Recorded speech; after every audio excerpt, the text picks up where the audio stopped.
con toda seguridad, al oír los unos las historias de los otros, se animaron a continuar en el cumplimiento de la misión. La verdad es que las historias animan e inspiran. Una persona tímida que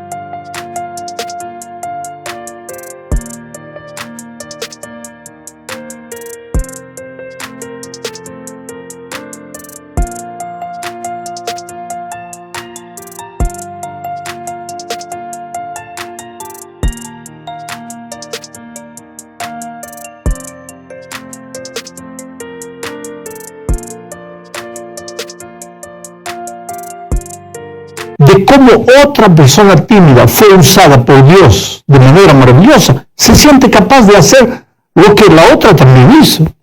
Esa es una de las razones por que los informes son necesarios en la vida de la iglesia. En la historia de la iglesia primitiva encontramos con frecuencia, y una frecuencia asustadora, el registro de informes misioneros. Uno de ellos tiene que ver con la prisión de Pedro y Juan, después de la curación del paralítico que ellos encontraron en la puerta del templo. Pedro y Juan fueron llevados ante las autoridades religiosas e interrogados con relación al milagro que habían hecho. Después, al no encontrar argumentos para prenderlos, los líderes tuvieron que soltarlos. Y los apóstoles corrieron a la iglesia y dieron el informe de lo que había sucedido con ellos. Eso está registrado aquí en Hechos capítulo 4, versículos 23 y 24. Dice: al ser puesto en libertad vinieron a los suyos y contaron todo lo que los principales sacerdotes y los ancianos les habían dicho. Ellos, al oírlo, alzaron unánimes la voz a Dios y dijeron: soberano Señor, tú eres el Dios que hiciste el cielo y la tierra, el mar y todo lo que en ellos hay. ¿Percibes cuál fue el resultado del informe misionero? Pedro y Juan dieron su informe, y al instante los que oyeron el informe alabaron el nombre de Dios y se sintieron inspirados a continuar en el cumplimiento de la misión a pesar de las dificultades. Ahora, una cosa que debemos resaltar es la actitud de Pedro y Juan delante de las autoridades. Ellos no usaron argumentos humanos para defenderse, no. Usaron la palabra de Dios. Mira lo que dice el los versículos 8 al 12. Mira. Entonces Pedro, lleno del Espíritu Santo, les dijo: gobernantes del pueblo y ancianos de Israel, puesto que hoy se nos interroga acerca del beneficio hecho a un hombre enfermo, de qué manera éste ha sido sanado, sea notorio a todos vosotros y a todo el pueblo de Israel, que en el nombre de Jesucristo de Nazaret, a quien vosotros crucificasteis y a quien Dios resucitó de los muertos, por él este hombre está en vuestra presencia sano. Este Jesús es la piedra rechazada por vosotros los edificadores, la cual ha venido a ser cabeza del ángulo. Y en ningún otro hay salvación, porque no hay otro nombre bajo el cielo dado a los hombres en que podamos ser salvos. Ay, querido, si te das cuenta, Pedro usó algunas expresiones del Antiguo Testamento, la piedra rechazada, en fin. Pedro y Juan usaron la palabra de Dios que los fariseos y líderes religiosos conocían bien. Fue por eso que los líderes no pudieron hacer nada para llevarlos a la prisión. Porque si los prendiesen estarían yendo contra los escritos sagrados que ellos tanto respetaban. Ahora, la lección que sacamos de todo esto es que la palabra de Dios nos infunde valor en la hora de las dificultades. Pedro y Juan enfrentaron a sus enemigos en aquellos tiempos. ¿Quiénes eran sus enemigos? Los líderes religiosos. ¿Pero cuáles son tus enemigos hoy? la crisis financiera, la falta de empleo, las drogas que están aprisionando a tus hijos, la mundanalidad que amenaza destruir a tu hija? ¿Cómo deberías enfrentar tú a esos enemigos hoy? Exactamente, sacando fuerzas de la palabra de Dios, confiando en las promesas divinas. Pero naturalmente, para que eso sea una realidad en tu experiencia, necesitas leer la palabra de Dios. Vamos ahora a la segunda parte de este estudio. Tenemos que leer necesariamente Hechos capítulo 21, versículos 19 y 20, a los cuales después de haberlos saludado, les contó una por una las cosas que Dios había hecho entre los gentiles por su ministerio. Cuando ellos le oyeron, glorificaron a Dios y le dijeron: ya ves, hermano, cuántos millares de judíos hay que han creído, y todos son celosos por la ley. Querido, hay dos pensamientos interesantes en este texto. El primer pensamiento es el resultado del informe en la vida de la iglesia. La vida de la iglesia, cuando escuchó este informe, alabó el nombre de Dios por las grandes cosas que el Señor hacía mediante los apóstoles. En segundo lugar, los judíos, que eran polémicos por causa de su apego a la ley, quiere decir, ellos pensaban que la columna vertebral de la salvación era la obediencia a la ley y no la fe en Cristo. Esos judíos creyeron por miles. ¿Por qué? Porque la verdad es esa, que donde los argumentos racionales no son capaces de convencer, los testimonios y las historias de conversiones sí convencen. Este es uno de los valores de los informes misioneros. Entrando a un aspecto práctico de todo lo que estoy diciendo hasta aquí, hablemos un poco de los cultos del miércoles. Por ejemplo, en muchos lugares el culto del miércoles, al que llamamos el culto de oración, es un culto sin vida y que cuenta con la presencia de pocos hermanos. ¿Qué hacer para darles vida a esos cultos? Los informes son el remedio. Me acuerdo que cuando fue lanzado el programa de oración intercesora en el Brasil, sucedieron cosas extraordinarias. Una pareja había colocado el nombre de un hijo que estaba apartado de la iglesia hace muchos años. Desde el punto de vista humano parecía difícil que aquel joven un día volviese al seno de la iglesia. Y los padres sufrían por eso. Pero cuando fue lanzado el programa de la oración intercesora, ellos colocaron el nombre del hijo y empezaron a orar por él. El muchacho vivía a 2,000 kilómetros de los padres. Era un sábado de mañana. Los padres estaban en la iglesia. Habían colocado el nombre del hijo en el círculo de oración. Y la iglesia toda estaba orando por él. A esa misma hora, el hijo, a 2,000 kilómetros de distancia, estaba en la playa, en Copacabana, sin importarse con nada que tuviese que ver con Dios. De repente, empezó a sentirse mal. Cayó por tierra. La presión se le bajó tremendamente, asustadoramente, sintió que se moría. La gente que estaba a su alrededor corrió para ayudarlo y poco a poco él fue reaccionando. Después, más tranquilo, pensó, ¿qué hubiera sucedido si hubiera muerto, lejos de Dios, lejos de la iglesia? Y se estremeció. Bueno, a esa hora ya era tarde para ir a la iglesia, así que esperó al siguiente día, domingo, se preparó y se dirigió a la iglesia. Después de muchos años, él entró a la iglesia.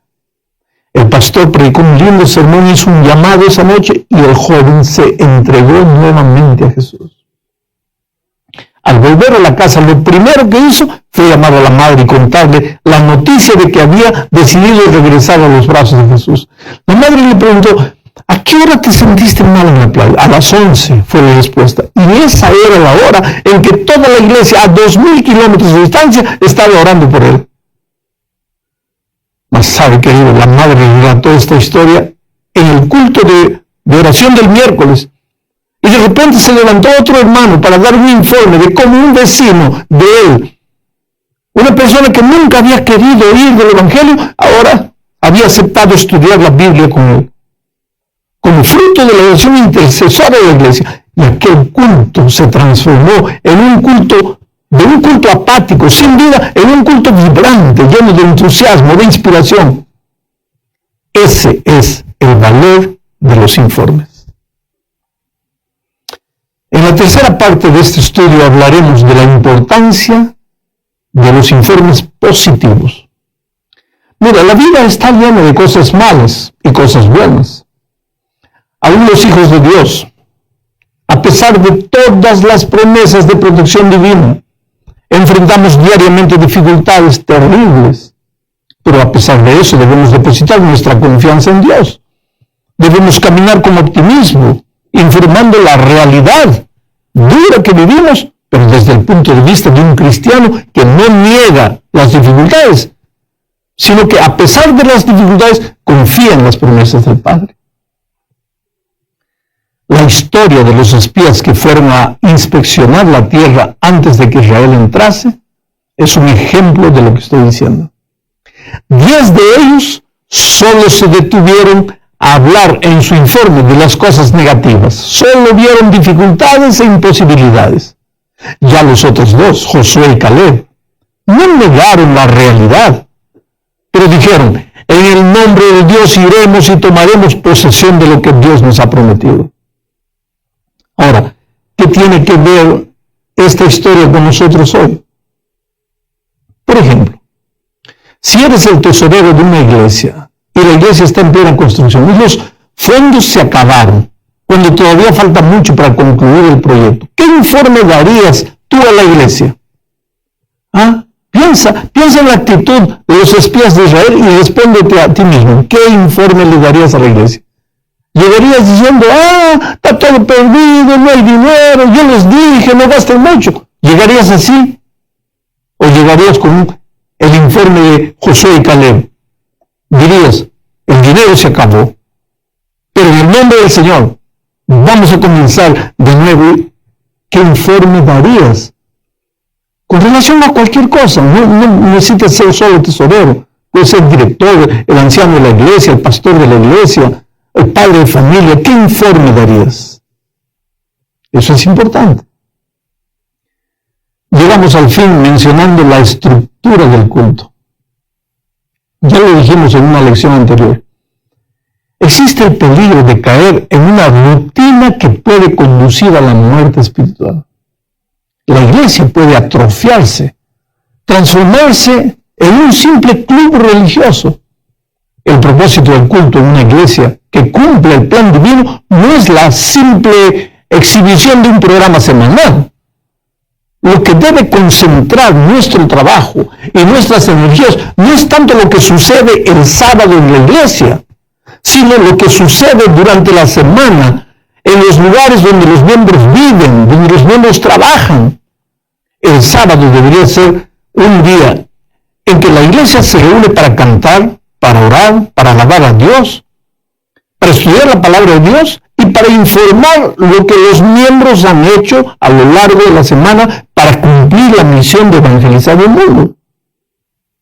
Siendo así, cuanto más los miembros de la iglesia trabajen por Jesucristo durante la semana en los lugares donde viven, tanto más interesantes y vibrantes e inspiradores serán los cultos del sábado. El riesgo que corremos es el de colocar las cosas, el orden de las cosas, de cabeza para abajo. Es decir, la iglesia vive en función del programa del sábado, pero el programa del sábado no es el resultado de lo que la iglesia vive.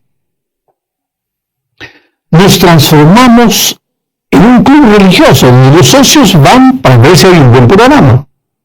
La función de los socios es criticar o aplaudir el programa. Si les gusta, vuelven, y si no, se van a buscar otra iglesia donde el programa sea más atractivo. Querido, de hecho, jamás